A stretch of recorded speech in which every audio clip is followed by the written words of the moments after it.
May isang lugar po sa mundo na napakaliit kung titingnan sa mapa. Hindi ito kasing laki po ng isang bansa. Hindi rin po ito kasing lawak ng isang lungsod. Sa katunayan po, ang sukat po nito ay halos kasing laki lamang ng isang football fields. Ngunit sa kabila nga po ng maliit nitong laki, ang lugar po na ito ay maituturang na pinaka-most dangerous place sa mundo dahil maaari po itong magpasiklab ng tensyon na maaaring makaapekto sa buong mundo. Ito po ang lugar na tinatawag na Temple Mount. Ano ba ang lugar na ito? Ito pong lugar na tinatawag na Temple Mount sa lungsod ng Jerusalem. Sa ibabaw nga po ng burol na ito, nagtatago pong tatlong pangunahing relihiyon ng mundo. Dito po nagkakasalubong ang kasaysayan, pananampalataya, politika at prophecy.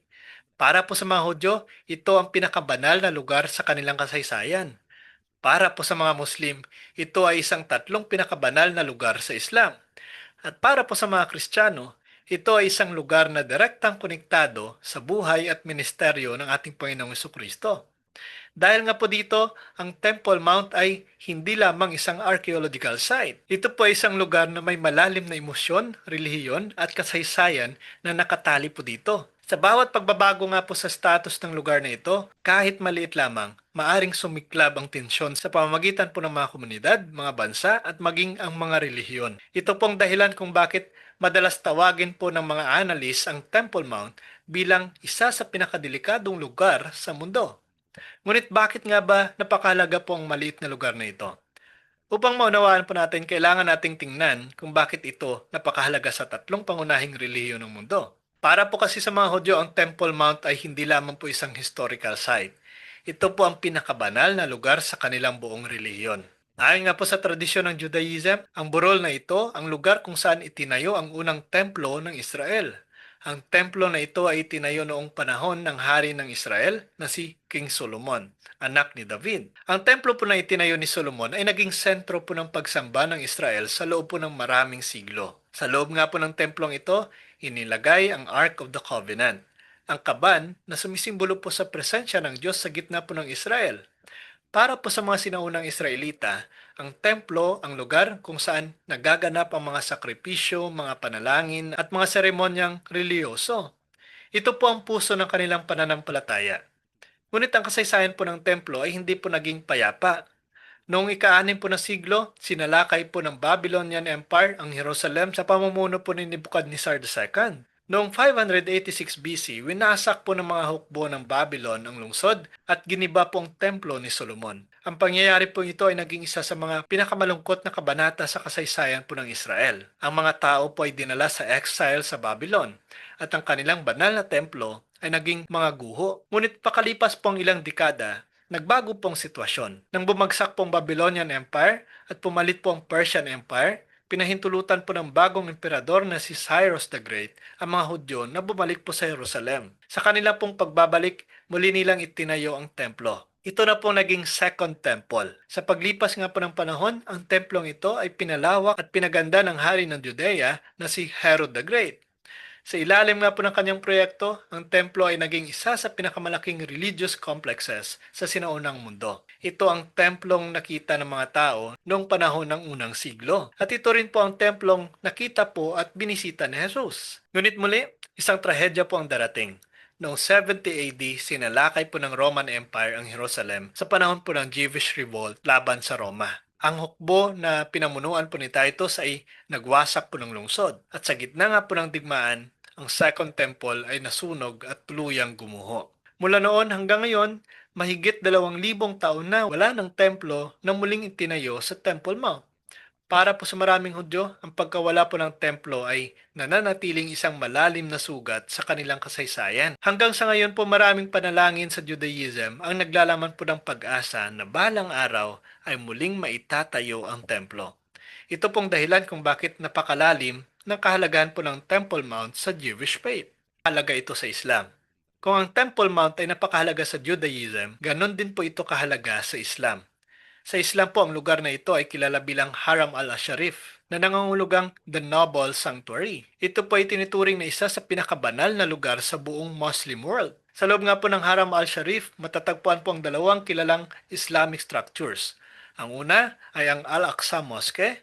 Ito pong isa sa pinakamalaking mosque sa mundo at isa po sa pinakamahalagang lugar ng pagsamba pa rin sa mga Muslim. Para po sa Islam, ang Al-Aqsa Mosque ay may espesyal na kahalagan dahil sa isang mahalagang pangyayari sa Islamic tradition. Ayon po sa tradisyon, sa lugar nga po ito nagsimula ang Isra and Miraj, ang mahiwagang paglalakbay po ng propetang si Muhammad. Sa kwento po ito sinasabing dinala ni Muhammad mula sa Mecca patungo sa Jerusalem at mula roon ay umakyat sa langit. Dahil po dito ang Al-Aqsa Mosque ay tinuturing po na ikatlong pinakamahalagang banal na lugar sa Islam, kasunod po ng Mecca at Medina. Ang ikalawang kilalang gusali po sa lugar ay ang Dome of the Rock. Ang ginintoang dome nito ay isa po sa pinakakilalang landmark sa Jerusalem.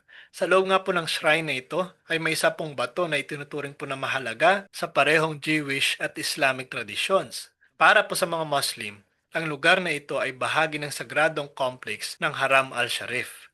Sa loob nga po ng maraming siglo, ang lugar na ito ay nasa ilalim po ng pamamahala ng iba't ibang Islamic dynasties. Kabilang na po dito ang Umayyad, Abbasid at Ottoman Empires. Hanggang ngayon, ang Haram al-Sharif ay isa po sa aktibong lugar ng pagsamba para sa mga Muslim. Araw-araw, libo-libong mananampalataya po ang pumupunta rito upang manalangin. Dahil po dito, ang anumang pagbabago sa kontrol o status ng lugar na ito ay agad po na nagdudulot ng matinding reaksyon sa Muslim world. Ito ang isa sa mga dahilan kung bakit ang Temple Mount ay isa po sa isang napakasensitibong lugar sa geopolitics ng Middle East. Now, ano naman ang kahalaga nito sa ating mga Kristiyano? Para naman po sa mga Kristiyano, ang Temple Mount ay mahalaga dahil sa koneksyon po nito sa buhay at ministeryo ng ating Panginoong Hesukristo. Sa mga ebanghelyo nga po ng New Testament, maraming beses po na binanggit ang templo sa Jerusalem. Dito po nagtuturo ang ating Panginoong Hesukristo sa harap po ng maraming tao. Dito siya nakipag-usap sa mga religious leaders at dito rin po nangyari ang ilan sa mga pinakamahalagang eksena sa kanyang ministeryo. Isa po sa mga pinakamatanyag na pangyayari ay nang pumasok ang ating Panginoong Hesukristo sa templo at pinaalis ang mga mangangalakal na ginagawang parang pamilihan ang banal na lugar. Sa pagkakataon pong iyon, sinabi po niya ang mga salita, "Ang bahay ng aking ama ay bahay ng panalangin." Para po sa mga Kristiyano, ang templong ito ay hindi lamang isang gusali. Ito ay simbolo ng presensya ng Diyos sa kanyang bayan. Ngunit sa mga aral po ni Jesus, pinapakita rin po niya na ang presensya ng Diyos ay hindi limitado sa isang pisikal na lugar. Sa New Testament po, ang ideya ng templo ay nagkaroon po ng mas malalim na kahulugan. Ang presensya ng Diyos ay hindi lamang nasa isang gusali ng Jerusalem. Ito po ay nasa gitna ng kanyang mga tagasunod. Gayunpaman, ang kasaysayan po ng templo at ang lugar po ng Temple Mount ay nananatiling mahalaga po sa pag-unawa sa konteksto ng Biblia. Dahil po dito maraming Kristiyano ang patuloy po na nag-aaral ng kasaysayan ng lugar na ito, lalo na po sa usapin ng prophecy. Now, bakit ngayon sinasabi na isa ito sa mga delikado na lugar? Sa unang tingin po, maaring magtaka po ang isang tao kung bakit napakaraming tensyon ang umiikot po sa isang lugar na hindi naman ganon kalaki. Ngunit kapag mas malalim nating tinitingnan ang kasaysayan ng Temple Mount, makikita po natin na ang maliit na espasyong ito ay parang intersection kung saan nagtatagpo ang tatlong makapangyarihang puwersa sa kasaysayan ng sangkatauhan: relihiyon, kasaysayan, at politika. Sa iisang burol po na ito, sa lungsod po ng Jerusalem, tatlong pangunahing relihiyon ng mundo ang may malalim na koneksyon. Para sa Judaism, ito ang lugar po ng kanilang sinaunang templo. Para sa Islam, ito ang sagradong complex na kilala bilang Haram al-Sharif. At para po sa ating mga Kristiyano, ito ang lugar kung saan naganap ang ilang mahalagang bahagi ng ministeryo ng ating Panginoong Hesukristo. Ang pagkakaroon po ng tatlong reliyosong claim sa isang lugar ay isa po sa mga pangunahing dahilan kung bakit napakasensitibo ng Temple Mount. Ngunit hindi po lamang relihiyon ang dahilan. May malaking papel din ang politika. Sa modernong panahon nga po, ang Jerusalem po ay nasa gitna po ng matagal ng alitan sa pagitan po ng Israel at ng Palestine. Ang kontrol sa mga banal na lugar sa lungsod ay may malalim po na simbolikong kahulugan para po sa mga magkabilang panig. Ang Temple Mount bilang isa po sa mga pinaka-importanteng religious site sa mundo ay naging focal point ng mga tensyon na ito. Sa kasalukuyan, ang lugar po ay pinamamalahan sa ilalim po ng isang sensitibong arrangement. Ang Israel ang may overall security control sa lugar. Ngunit ang pang-araw-araw na religious administration ng Haram al-Sharif ay hawak po ng Islamic Gulf Authority. Ang arrangement po na ito ay tinatawag na status quo. Layunin po nitong panatilihin ang balanse upang maiwasan po ang mas malalim na alitan. Ngunit kahit po na may mga ganitong kasunduan, ang Temple Mount po ay madalas pa ring nagiging sentro ng tensyon. Minsan, ang isang maliit po na insidente lamang, isang pagbabago sa access rules, isang political statement, o isang religious event ay maaari pong magdulot ng malawakang protesta. Sa ilang pagkakataon po sa kasaysayan ng mga tensyon sa lugar na ito, ay nagdudulot po ng riots at clashes na nakakaapekto hindi lamang po sa Jerusalem, kundi pati na rin po sa ibang bahagi ng rehiyon. Ang dahilan po nito ay simple, ngunit makapangyarihan. Para po sa maraming tao, ang Temple Mount ay hindi lamang po isang piraso ng lupa. Ito ay simbolo ng kanilang pananampalataya. At kapag ang pananampalataya ay nasasangkot sa politika, ang emosyon po ay madaling sumiklab. Ito ang dahilan kung bakit madalas tawagin ng mga geopolitics analysts ang Temple Mount bilang isang global flashpoint. Ang ibig sabihin po nito ay isang lugar kung saan ang lokal na tensyon ay maaaring magkaroon po ng pandaigdigang epekto. Isang maliit po na pangyayari sa Jerusalem ay maaaring magdulot po ng reaksyon mula sa iba't ibang bansa at komunidad sa buong mundo. Sa ganito pong konteksto, madaling maunawaan kung bakit ang Temple Mount ay tinatawag po ng ilan na pinakadelikadong lugar sa mundo. Now, bukod po sa kasaysayan at politika, may isa pang dahilan kung bakit patuloy po na nakatuon ang pansin ng mundo sa Jerusalem. Ito po ay ang usapin ng prophecy. Dahil po sa Biblia, ang lungsod po ng Jerusalem ay may napakahalagang papel sa kwento po ng kaligtasan. Sa maraming bahagi po ng kasulatan, ang lungsod na ito ay nilarawan bilang sentro po ng pangyayaring may kaugnay sa plano ng Diyos para sa sangkatauhan. Isa po sa mga aklat ng Biblia na madalas po binabanggit sa usapin na ito ay ang Book of Zechariah. Sa aklat po na ito may mga propesiya na nagsasalita tungkol po sa Jerusalem bilang isang lungsod na magiging sentro ng pangyayari ng mga huling araw. May isang makapangyarihang larawan po sa Zechariah na kung saan inilalarawan po ang Jerusalem bilang isang cup of trembling para po sa mga bansa sa paligid nito. Ang ideya pong ito ay madalas binibigyang kahulugan ng mga interpreters bilang paglalarawan po ng lungsod na magiging sentro ng tensyon sa mundo. Sa paglipas po ng mga siglo, maraming theologians na ang nagtangkang unawain kung ano pong eksaktong ibig sabihin ng mga propesiyang ito. Ang ilan po ay naniniwalang ang mga ito ay tumutukoy sa mga pangyayaring naganap sa kasaysayan. Ang iba naman po ay naniniwala na ang mga ito ay may kaugnayan pa rin sa hinaharap. Isa pang aklat ng Biblia na madalas pong banggitin sa diskusyong ito ay ang Book of Revelation. Ang Book of Revelation po ay isang apocalyptic text na gumagamit po ng maraming simbolo at imagery upang ilarawan po ang mga pangyayari sa pagtatapos po ng kasaysayan.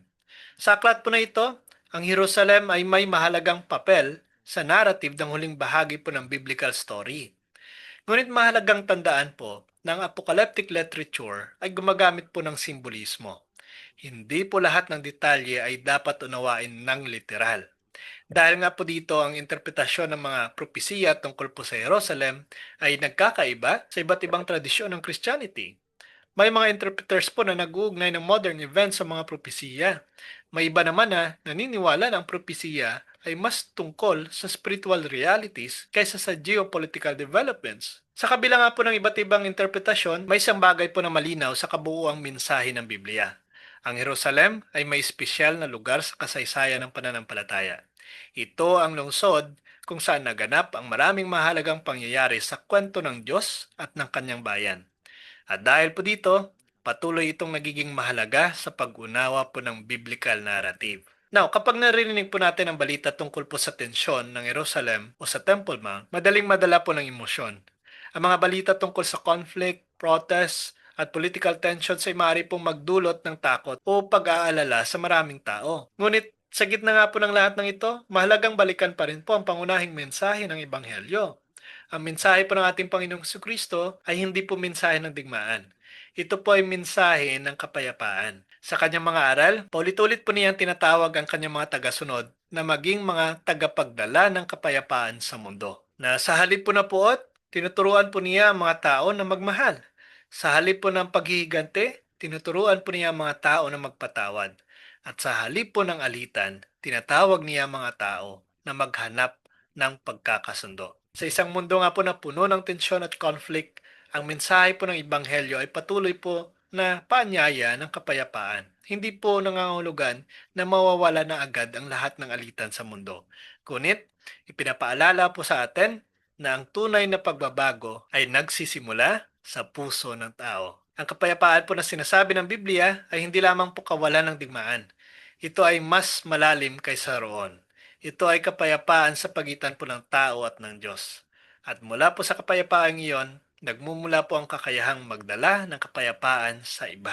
Kaya ang Temple Mount po sa Jerusalem ay isa pong maliit na bahagi ng lupa sa mapa ng mundo. Ngunit sa loob po ng libo-libong taon, ang lugar na ito ay nagiging sentro po ng kasaysayan, pananampalataya at alitan. Tatlong relihiyon ang may malalim po na koneksyon dito. Maraming imperyo ang nagpalit-palit ng kontrol dito. At hanggang ngayon, ang mga pangyayari po sa lugar na ito ay patuloy po na binabantayan ng mundo. Ang isang maliit na lugar sa Jerusalem ay maaring maging sentro po ng maraming alitan. Ngunit sa huli po, ang tunay po na kapayapaan na hindi po nagmumula sa kontrol po ng isang lugar. Hindi po ito nagmumula sa politika o kapangyarihan. Ang tunay po na kapayapaan ay nagmumula lamang sa Diyos. God bless po sa ating lahat.